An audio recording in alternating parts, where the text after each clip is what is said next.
ಕೆಲ ಕ್ಷಣಗಳಿಂದ ಅರೆತೆರೆದ ಗೌತಮ್ ಕ್ಯಾಬಿನ್ ಬಾಗಿಲ ಬಳಿ ನಿಂತಿದ್ದ.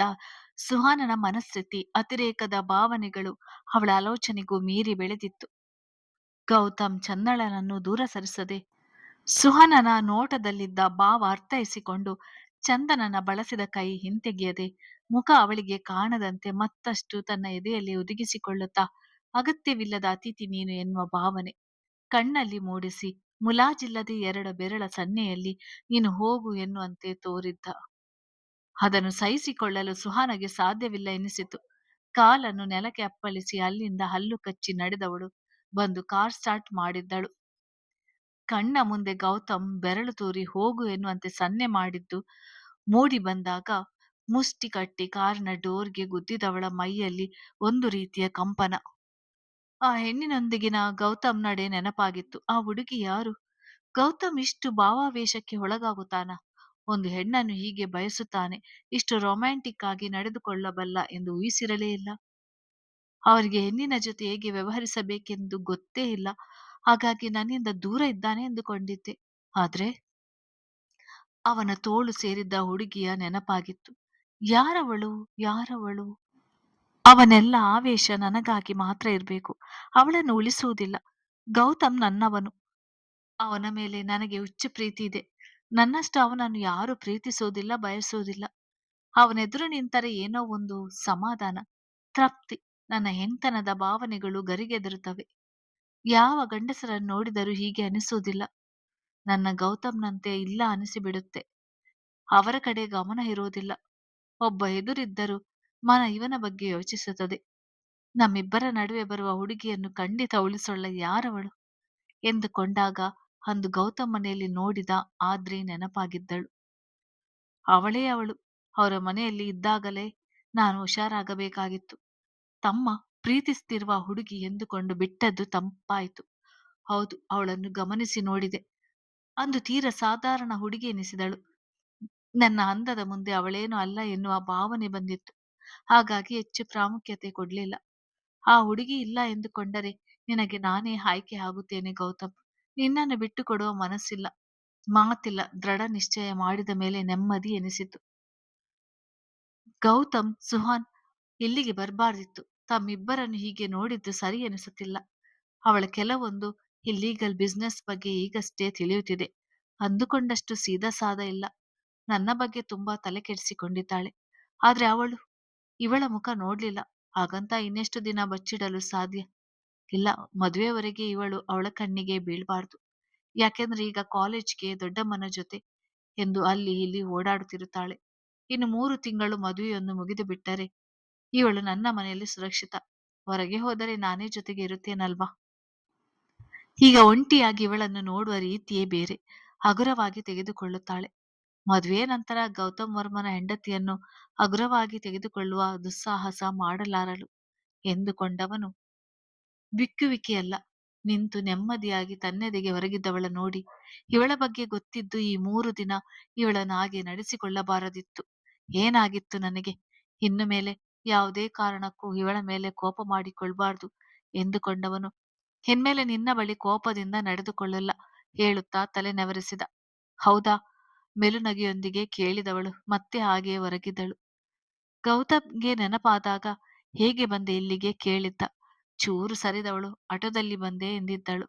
ಈಡಿಯಟ್, ಅಷ್ಟು ದೂರದಿಂದ ಆಟೋದಲ್ಲಿ ಬಂದಿದ್ಯಾ? ನೀನು ಮಾಡೋ ಕೆಲಸ ನೆನೆಸಿಕೊಂಡರೆ ತಲೆ ಸಿಡಿಯುತ್ತೆ. ಏನಾದ್ರೂ ಹೆಚ್ಚು ಕಡಿಮೆ ಆಗಿದ್ರೆ ರೇಗಿದ್ದವನು ಅವಳ ನೋಡಿದ್ದ. ಯಾವುದೇ ಕೃತಕ ಅಲಂಕಾರವಿಲ್ಲದಿದ್ದರೂ ಅದ್ಭುತ ಅಂದಗಾತಿ ಎನಿಸಿದಳು. ಸಾಲದಕ್ಕೆ ಯಾರು ಏನೇ ಹೇಳಿದರೂ ನಂಬಿಬಿಡುವ ಅವಳ ಮನಸ್ಥಿತಿ ನೆನಪಾದಾಗ ಸಣ್ಣಗೆ ಬೆವರಿದ್ದ. ಕೆಲವರು ತಪ್ಪಾಗಿ ನಡೆದುಕೊಳ್ಳುವುದು ನೆನಪಾದಾಗ, ಆಟೋದವರು ಮಿಸ್ಗೈಡ್ ಮಾಡಿ ಬೇರೆ ಎಲ್ಲಿಗಾದರೂ ಕರೆದುಕೊಂಡು ಹೋಗಿದ್ದರೆ ಎನಿಸಿದಾಗ, ಚಂದನ ಅಷ್ಟೆಲ್ಲ ಯೋಚಿಸದೆ ಈಗ ತಾನೇ ಕೋಪದಿಂದ ನಡೆದುಕೊಳ್ಳಲ್ಲ ಅಂದ್ರಿ. ಕೋಪದ ಜೊತೆಗೆ ಬೈತಾ ಇದ್ದೀರಾ? ಪರವಾಗಿಲ್ಲ, ಅಭ್ಯಾಸ ಆಗಿದೆ. ಆದ್ರೆ ಮುನಿಸಿಕೊಂಡು ಮುಖ ನೋಡದೆ ಮಾತನಾಡಿಸದೆ ಇರಬೇಡಿ. ಅದು ಅಭ್ಯಾಸ ಆಗಿಲ್ಲ, ಹಿಂಸೆ ಆಗ್ತದೆ ಎಂದಿದ್ದಳು.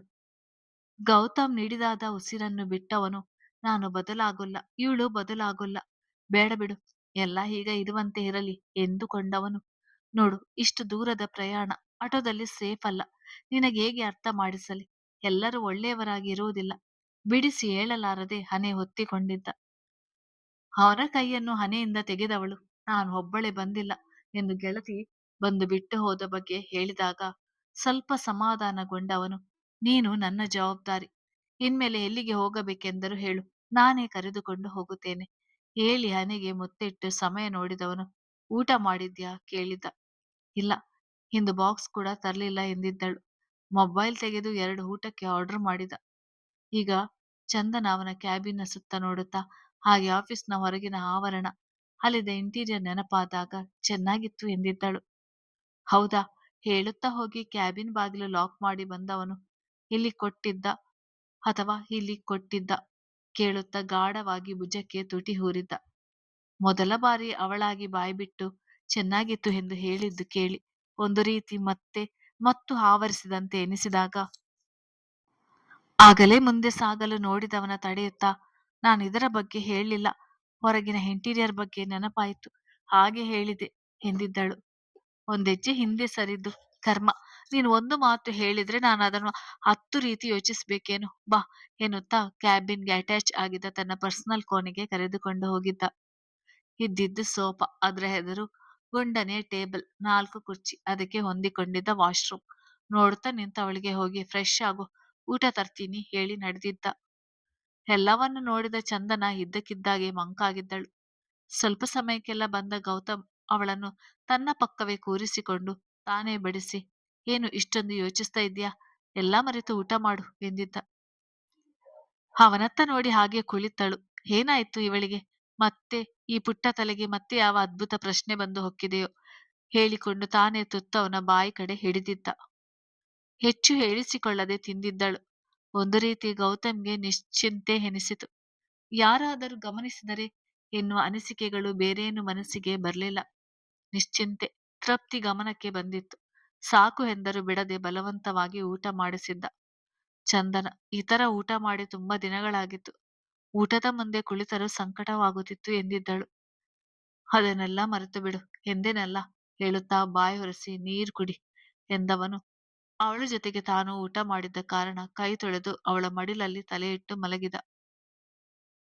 ಅವನ ತಲೆ ಕೂದಲಲ್ಲಿ ಬೆರಳಾಡಿಸುತ್ತಿದ್ದ ಚಂದನ ಮನದಲ್ಲಿ ಈ ದಿನ ಅವನ ಶ್ರೀಮಂತಿಕೆ ನೋಡಿದಂತೆನಿಸಿ ಯೋಚನೆಗೆ ಬಿದ್ದಿದ್ದಳು. ನಾನು ಎಂದು ಅವರ ಶ್ರೀಮಂತಿಕೆಯ ಬಗ್ಗೆ ಯೋಚಿಸಲಿಲ್ಲ, ಅಂದಾಜಿಸಲು ಹೋಗಲಿಲ್ಲ. ಗೊತ್ತಿಲ್ಲದೆ ಮನದಲ್ಲಿ ಬದುಕಲ್ಲಿ ಅವರಿಗೆ ಜಾಗ ನೀಡಿದ್ದೆ. ಅದೊಂದು ಮನೆ, ಕಾರುಗಳು, ನಮಗಿಂತ ಸ್ವಲ್ಪ ಶ್ರೀಮಂತರು ಎಂದುಕೊಂಡಿದ್ದೆ. ಆದರೆ ಮುಂದಕ್ಕೆ ಯೋಚಿಸಲು ಭಯವಾಗುತ್ತಿದೆ ಎಂದುಕೊಂಡವಳು ಇಂದಿನ ದಿನ ರಾತ್ರಿ ನಿದ್ರೆ ಇಲ್ಲದೆ ಬೇಡದ ಆಲೋಚನೆಗಳೊಂದಿಗೆ ಸಮಯ ಕಳೆದಿದ್ದ ಕಾರಣ ಹಾಗೆ ಕಣ್ಮುಚ್ಚಿದಳು. ಮನದ ಭಾರ ಇಳಿದಿದ್ದರಿಂದ ನೆಮ್ಮದಿಯಾಗಿ ನಿದ್ರೆಯ ತೆಕ್ಕೆಗೆ ಜಾರಿದಳು. ಗೌತಮ್ ಕೂಡ ಹಿಂದಿನ ರಾತ್ರಿ ಮಲಗಿಲ್ಲದ ಕಾರಣ ತೃಪ್ತ ಭಾವ ಆವರಿಸಿ ನಿದ್ರೆಗೆ ಜಾರಿದ್ದ.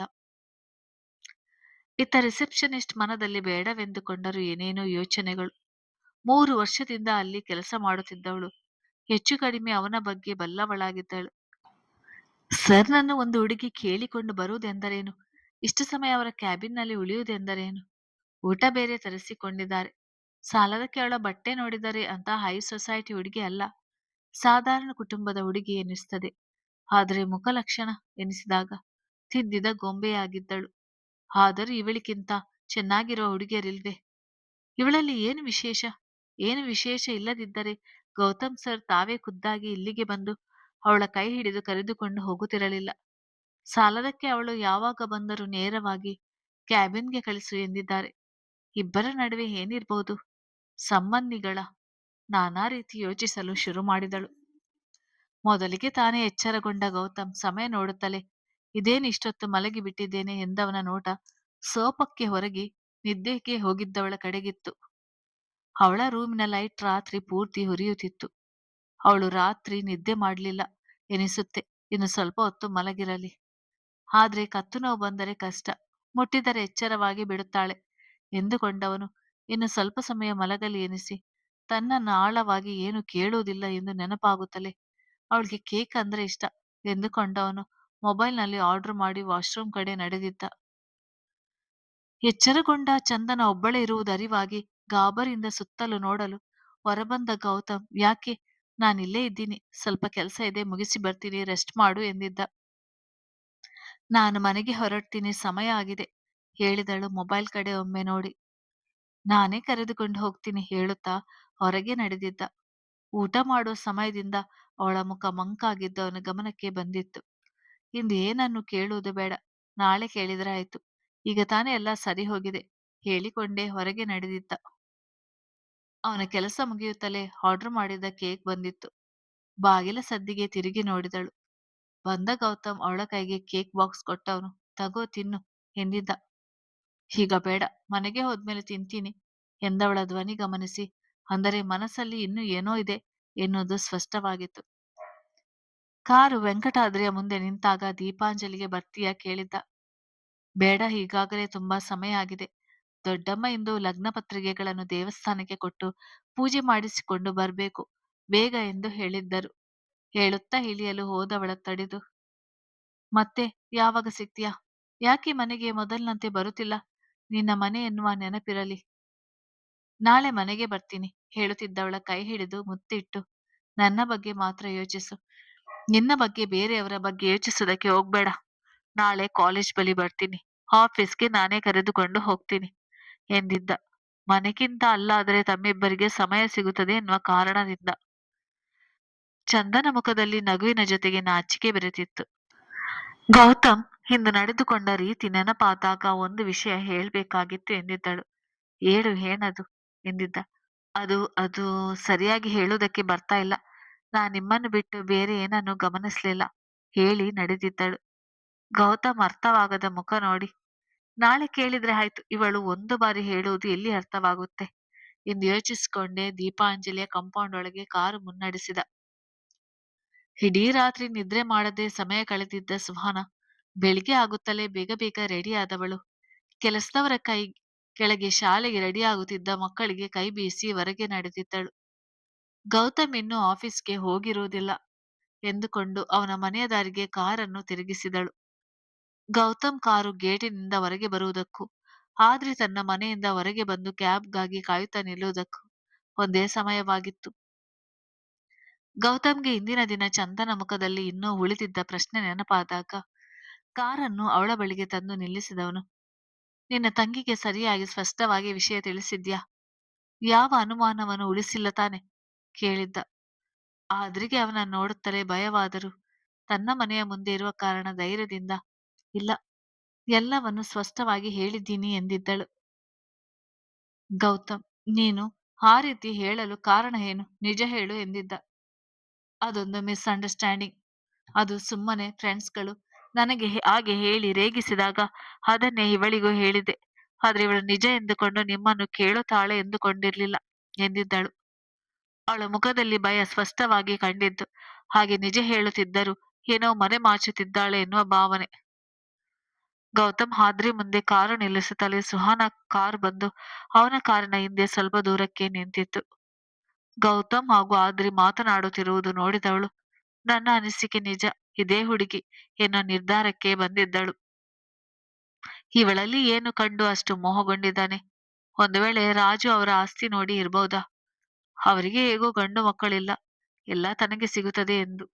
ಮರುಕ್ಷಣವೇ, ಗೌತಮ್ ಅಂತ ವ್ಯಕ್ತಿಯಲ್ಲ, ಎಷ್ಟು ಅನಾಥಾಶ್ರಮಗಳಿಗೆ ಸಹಾಯ ಮಾಡುತ್ತಿದ್ದಾನೆ, ಹಾಗೆ ಚಾರಿಟಿಯವರಿಗೂ ಹಣ ನೀಡುತ್ತಿರುತ್ತಾನೆ.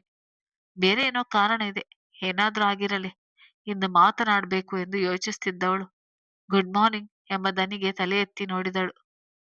ಬೈಕ್ನಲ್ಲಿ ಕುಳಿತಿದ್ದ ನಿಹಾರ್ ಮತ್ತೆ ಮನೆ ಕಡೆ ಬರಲೇ ಇಲ್ಲ. ಗೌತಮ್ ಹೊರಟು ಬಿಟ್ಟಿದ್ದಾನೆ. ಮೊದಲೇ ಫೋನ್ ಮಾಡಿ ಅಪಾಯಿಂಟ್ಮೆಂಟ್ ತೆಗೆದುಕೊಳ್ಬೇಕಾಗಿತ್ತು ಎಂದಿದ್ದ. ಸುಹಾನ, ಪರವಾಗಿಲ್ಲ, ಈಗ ಆಫೀಸ್ಗೆ ಹೋಗಿ ಭೇಟಿ ಮಾಡ್ತೀನಿ. ಯಾರ ಜೊತೆಗೋ ಮಾತನಾಡುತ್ತಿದ್ದಾರೆ. ಆ ಹುಡುಗಿ ಗೊತ್ತಾ ಗೌತಮ್ಗೆ? ವಿಷಯ ಇನ್ನಷ್ಟು ಸ್ಪಷ್ಟವಾಗಿ ತಿಳಿಯುವ ಕಾರಣ ಅವರಿಬ್ಬರನ್ನು ತೋರಿಸಿ ಕೇಳಿದಳು. ಅವಳಿದ್ದ ಜಾಗಕ್ಕೆ ಅವರಿಬ್ಬರ ಮುಖದಲ್ಲಿ ಯಾವ ಭಾವನೆಗಳಿವೆ ಎನ್ನುವುದು ಕಾಣುತ್ತಿರಲಿಲ್ಲ. ನಿಹಾರ್ ಕ್ಷಣದಲ್ಲಿ ಲೆಕ್ಕಾಚಾರ ಮಾಡಿದವನು, ಇವಳ ಕಿವಿಗೆ ವಿಷಯ ಬಿದ್ದರೆ ನೂರಾರು ಜನ ಕಿವಿಗೆ ವಿಷಯ ಬಿದ್ದಂತೆ ಬೆಂಕಿ ಚೆನ್ನಾಗಿ ಹತ್ತಿಕೊಳ್ಳುತ್ತದೆ ಎಂದುಕೊಂಡವನು. ಇದೇನು ಹೀಗೆ ಕೇಳುತ್ತಿದ್ದೀರಾ? ಅವರಿಬ್ಬರೊಬ್ಬರನ್ನೊಬ್ಬರು ಪ್ರೀತಿಸುತ್ತಿದ್ದಾರೆ. ರಾಜು ಅವರು ದೊಡ್ಡ ಮಗಳ ಮದುವೆ ಮುಗಿಯುತ್ತಲೇ ಚಿಕ್ಕ ಮಗಳ ಮದುವೆ ಬಗ್ಗೆ ಎಲ್ಲರಿಗೂ ತಿಳಿಸಬಹುದು. ಸಮಯವಾಗುತ್ತಿದೆ ಬಾಯ್ ಎಂದವನು ತನ್ನ ಬೈಕ್ ಸ್ಟಾರ್ಟ್ ಮಾಡಿದ. ಗೌತಮ್ ಅಲ್ಲಿಂದ ಹೊರಡುವ ಮುನ್ನ, ಬಿ ಕೇರ್ಫುಲ್, ಇದು ಮತ್ತೆ ಪುನರಾವರ್ತನೆ ಆಗ್ಬಾರ್ದು. ಮತ್ತೆ ಏನಾದ್ರೂ ಈ ವಿಷಯ ಯಾರ ಕಿವಿಗಾದ್ರೂ ಬಿದ್ರೆ ನಿನ್ನ ಪರಿಸ್ಥಿತಿ ಸರಿಯಾಗಿರುವುದಿಲ್ಲ ಹೇಳಿ ಮುಂದಕ್ಕೆ ಸಾಗಿದ್ದ. ಆದ್ರೆ ಸಮಾಧಾನದ ಉಸಿರು ಬಿಟ್ಟವಳು ಬಂದ ಕ್ಯಾಬ್‌ನಲ್ಲಿ ಹತ್ತಿ ಕುಳಿತು, ಇವನ ಸಾವಾಸವೇ ಬೇಡ. ಮನುಷ್ಯನ ರೀತಿ ಮಾತನಾಡ್ತಾನ. ಕಣ್ಣಿನಲ್ಲಿ ಹೇಗೆ ಎದುರಿಸ್ತಾನೆ ಎಂದುಕೊಂಡವಳು. ನಿಹಾರ್ ಕರೆ ಬರುತ್ತಲೇ ಎಲ್ಲಾ ಮರೆತಿದ್ದಳು. ಸುಹಾನ ಗೌತಮ್ ಕಾರನ್ನು ಫಾಲೋ ಮಾಡಿದ್ದಳು. ಗೌತಮ್ ಬಂದ ಮೆಸೇಜ್ ಗಮನಿಸಿ ಮೊಬೈಲ್ ಕೈಗೆತ್ತಿಕೊಂಡಿದ್ದ. ಗುಡ್ ಮಾರ್ನಿಂಗ್ ಎಂದಿದ್ದ ಸಾಲುಗಳ ನಂತರ ಇರುವುದನ್ನು ಓದಿದ್ದ. ನಾನ್ ನಿಮ್ಮ ಬಗ್ಗೆ ತಿಳಿಯುವುದಕ್ಕೆ ಮೊದಲೇ ನನಗೆ ಗೊತ್ತಿಲ್ಲದೆ ಭಯದ ಜೊತೆಗೆ ಮೆಚ್ಚಿಕೊಂಡಿದ್ದೆ. ನನ್ನ ಬಗ್ಗೆ ದಯವಿಟ್ಟು ತಪ್ಪಾಗಿ ತಿಳಿಯಬೇಡಿ. ನೋವಾಗುತ್ತೆ. ಇಂದು ಕ್ಲಾಸ್ ಸಂಜೆವರೆಗೂ ಇದೆ. ಆಫೀಸ್‌ಗೆ ಬರಲು ಆಗುವುದಿಲ್ಲ. ಸಂಜೆ ಮನೆಗೆ ಬರ್ತೀನಿ. ಓದಿದವನು. ಭಯ ತಿಳಿಯದೆ ಮೆಚ್ಚಿಕೊಂಡಿದೆ. ಏನಿದೆಲ್ಲ? ಇಂದು ಮನೆಗೆ ಬಂದಾಗ ಕೇಳಿ ತಿಳಿದುಕೊಳ್ಬೇಕು. ಆದ್ರೂ ಆಫೀಸ್‌ಗೆ ಬಂದಿದ್ರೆ ಆಗ್ತಿತ್ತು ಎಂದುಕೊಂಡೇ ಕಾರಿನ ವೇಗ ಹೆಚ್ಚಿಸಿದ್ದ. ಕತೆ ಮುಂದುವರಿಯುತ್ತದೆ.